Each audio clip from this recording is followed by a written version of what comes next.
Well, dear learners, I am Dr. Sudarshan P, Assistant Professor of Commerce, Government First Aid College, Beltangadi. In session 5 of the unit 6, we are going to study about the topic theories of motivation, that too, Herzberg's two-factor theory. So, in the previous session, that is session 4, I told you about Maslow's need hierarchy theory or hierarchy need theory. Now, we are going to study another theory in this motivation chapter, that is Herzberg's two factor theory. Introduction. The American psychologist Frederick Herzberg extended the work of Maslow and proposed a new motivation theory popularly known as Herzberg's motivation hygiene theory in 1959. So, Frederick Herzberg's developed the theory suggested by Maslow, and he developed another theory called Herzberg's motivation hygiene theory in 1959. It is also called as two-factor theory or dual structure theory. Dual factor. It is also called as a two-factor theory or dual structure theory. ಇದು ಎರಡು ರೀತಿಯ ರಚನೆಯನ್ನು ಹೊಂದಿದ ಪ್ರೇರಣಾ ಸಿದ್ಧಾಂತ ಅಂತ ಕರೆದ್ರು ಇದನ್ನು ಹರ್ಸ್ಬರ್ಗ್ಸ್ motivation ಥಿಯರಿಯನ್ನು. ಯಾಕೆ ಎರಡು ಫ್ಯಾಕ್ಟರ್ ಅಂದ್ರೆ that is one hygienic factors of two factor theory. So ಈ ಥಿಯರಿಯಲ್ಲಿ ಒಂದು ಆಯಾಮ ಏನು ಅಂತ ಹೇಳಿದ್ರೆ ಹೈಜಿನಿಕ್ ಫ್ಯಾಕ್ಟರ್ಸ್, ಆರೋಗ್ಯಕರವಾದಂತಹ ಅಂಶಗಳು. ಎರಡನೇದು motivating factors, or second one is motivating factors of two factor theory. So entire theory, in the first one he said Maslow said only motivating factors. Here Herzberg has actually modified the theory and he wrote that hygiene factors are different, motivational factors are different. Though there is hygiene factors, it doesn't mean that employees are motivated. That means by hygiene factor they may be satisfied, but satisfaction is not equals to motivation. So motivation is different from satisfaction. That's what Herzberg's theory says. Now he divided the entire theory or factors of motivation into two. That is, one is hygiene factors of two factor theory. According to Frederick Herzberg, the hygiene factors ಆರೋಗ್ಯಕರವಾದಂತಹ ಅಂಶಗಳು. The hygiene factors do little contribution to provide job satisfaction. Hygienic factor. If you provide hygienic factor to employees, it doesn't mean that they are highly satisfied. He called them dissatisfiers, as their absence causes dissatisfaction, but their presence is not motivating but only prevent dissatisfaction. It means that if you provide hygiene factors, employees are not dissatisfied. It means they will be satisfied. When you say they are satisfied, you cannot come to the conclusion that they are motivated. So, hygiene factors are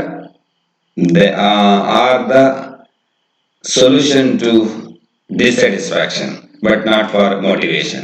The hygiene factors meet man's needs to avoid unpleasance, but do not motivate them to take more interest in the work. So, it reduces unpleasant, but do not motivate them to take more interest in the work. So ನೀವು ಒಳ್ಳೆಯ ವಾತಾವರಣ, ಒಂದು ಕಾರ್ಯದ ಸ್ಥಳದಲ್ಲಿ ಒಳ್ಳೆಯ hygienic factors ಅನ್ನ ಕೊಟ್ಟಿದೆ ಅಂದ್ರೆ ಉದ್ಯೋಗಿಗಳು ಅತೃಪ್ತಿಯನ್ನು ಹೊಂದುವುದನ್ನು ಕಡಿಮೆ ಮಾಡ್ತಾರೆ. ಅಂದ್ರೆ ಉದ್ಯೋಗಿಗಳಿಗೆ ತೃಪ್ತಿ ಸಿಗ್ತದೆ. ಉದ್ಯೋಗದಲ್ಲಿ ತೃಪ್ತಿ ಇದೆ ಅನ್ನೋ ಮಾತ್ರಕ್ಕೆ ಅವರೆಲ್ಲ ಪ್ರೇರೇಪಿತರಾಗಿದ್ದಾರೆ ಅಂತ ಅರ್ಥ ಅಲ್ಲ ಅಂತ ಹೇಳಿ ಫೆಡ್ರಿಕ್ ಹರ್ಸ್ಬರ್ಗ್ ಹೇಳ್ತಾರೆ. The hygiene factors when provided, create a favorable environment for motivation and prevents job satisfaction. So that provide a base for motivation and prevents job satisfaction. They are not an intrinsic part of a job, but they are related to the conditions under which a job is performed. Intrinsic or extrinsic factors you are providing, hygienic factors are providing, but you are not giving instructing that is intrinsic part of a job. When employer is unable to provide enough of these factors to his employees, there will be job dissatisfaction. Therefore, high absence of hygiene factors in the organization may lead to job dissatisfaction. That means good hygiene factors is equals to job satisfaction. So, if we provide good hygienic factors, employees will not be dissatisfied. That means they are satisfied. When you say they are satisfied, it doesn't mean that they are motivated. So that is the actual theme of this theory. So two part. One is hygienic factors part. Second one is motivational part of this theory. Therefore, it is called as two-factor theory. Two factors are there. One is hygienic factors and another one is motivating factors. Now, hygienic factors include company policies. That is, these should be fair and clear to every employee. They must also be equivalent to those of competitors. Supervision must be fair and appropriate. The employee should be given as much autonomy is reasonable.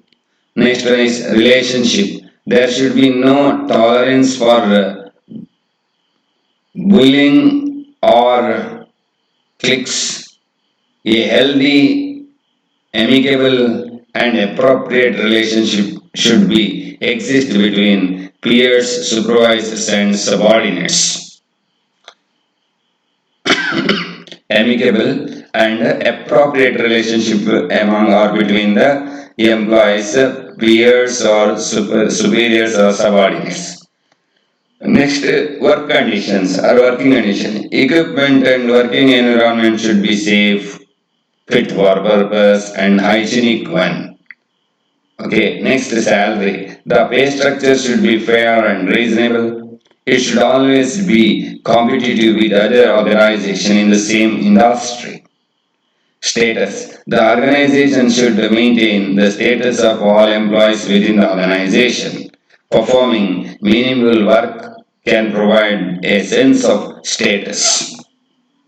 Next, security of both job and personal security.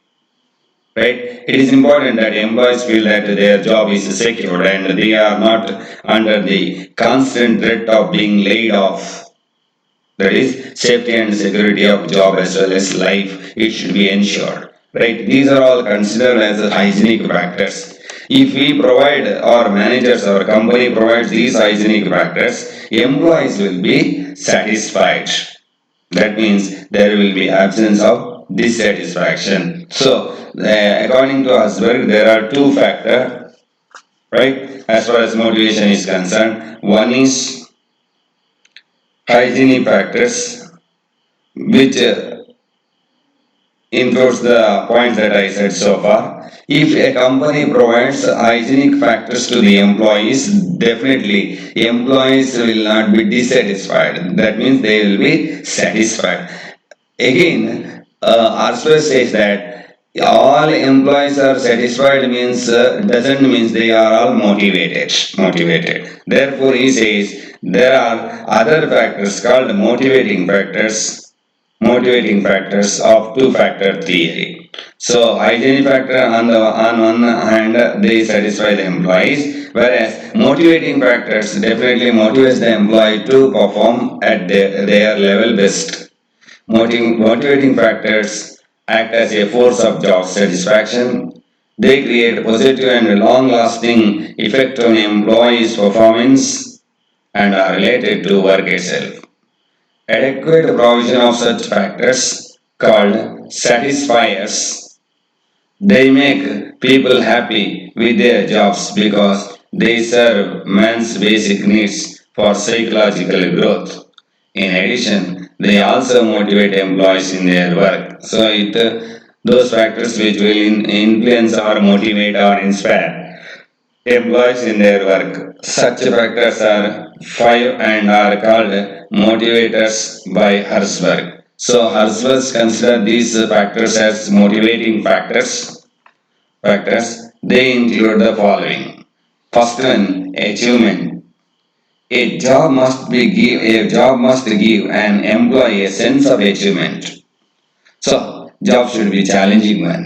It should give a sense of achievement. This will provide a proud feeling of having done something difficult but worthwhile. So, if a job is if an employee has sense of achievement, though the job is tough or difficult, but it is worthwhile. He feels that it is worthwhile. Second one is recognition. A job must provide an employee with the praise and recognition of their successes. This recognition should come from both their superiors and their peers. So ಎರಡನೇ ಏನು motivating factors ಅಂದ್ರೆ achievement. ಒಂದು job ಅಂದ್ರೆ ಅದರಲ್ಲಿ achieve ಮಾಡ್ಲಿಕ್ಕೆ ಒಂದು scope ಇರಬೇಕು, challenge ಇರಬೇಕು, ಆಗದು ಮೋಟಿವೇಟ್ ಆಗತ್ತೆ. ರೆಕಗ್ನಿಷನ್, ಅವನೇನಾದ್ರೂ ಕೆಲಸ ಮಾಡಿದ್ದಕ್ಕೆ ಅವನ ಸುಪೀರಿಯರ್ನಿಂದಲೂ ಮಾನ್ಯತೆ ಸಿಗ್ಬೇಕು, ಅವನ ಪೀರ್ ಲೆವೆಲ್ ಎಂಪ್ಲಾಯೀಸ್ ನಿಂದಲೂ ಮಾನ್ಯತೆ ಇರುವ ಹಾಗೆ ಇರಬೇಕು job. Next, the work itself. The job itself must be interesting, varied and provide enough of a challenge to keep employees motivated. Sometimes job itself will be motivating tool for the employees. Next one, responsibility. Employees should own their own work. They should hold themselves responsible for the completion of that task or work and not feel as though they are being micromanaged. So, responsibility should be assigned to the employees, then they will be more motivated and they will be treated or they should hold themselves responsible for the completion and not feel as though they are being micromanaged. So they should have if their responsibility is fixed, then they will involve in that job or that task or duty completely. Next, advancement. If a job is or advancement promotion opportunity should be exist for the employee. If there is promotion possibilities to the employee, then it is considered as a job advancement and it will motivate the employee to do better, right? Do better every day. Next one is growth. There should be an opportunity for the growth in the job which is owned by the employee.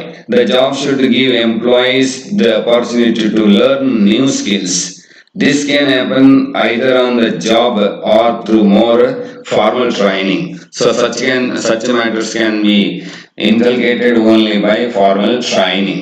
So these factors will motivate the employees in their job performance. In the hygiene factors, they will satisfy the employees.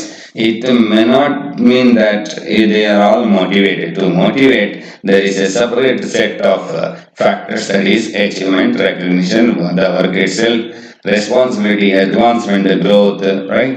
So ಸಾಧನೆ, ಮಾನ್ಯತೆ, ಕೆಲಸವೇ ಅವನನ್ನು motivation ಮಾಡೋ ಜವಾಬ್ದಾರಿ ಕೊಡುವಂಥದ್ದು, then advancement ಇರ್ಬೋದು ಅಥವಾ ಬೆಳವಣಿಗೆ ಇರ್ಬೋದು, ಉದ್ಯೋಗದ ಬೆಳವಣಿಗೆ, ಇದೆಲ್ಲ ಅಂಶಗಳು ಮೋಟಿವೇಶನ್ ಫ್ಯಾಕ್ಟರ್ ಆಗಿ ಕಾರ್ಯನಿರ್ವಹಿಸ್ತದೆ. So Herzberg's theory, though it looks in certain respects like Maslow's theory, it is different from Maslow's theory. Here there are two factors. One is hygiene factors and another one is motivating factors. If you are not providing motivating factors, people or employees will be happy, right? If you provide these motivational factors to them, definitely they will be motivated or inspired to do their level best in the organization. Therefore, these two theories, two factors of two-factor theory is some of the improvement of Maslow's hierarchy theory. You can expect a question on this. Explain two Herzberg's two-factor theory either for B or C. I think I reached to your expectation. Thank you.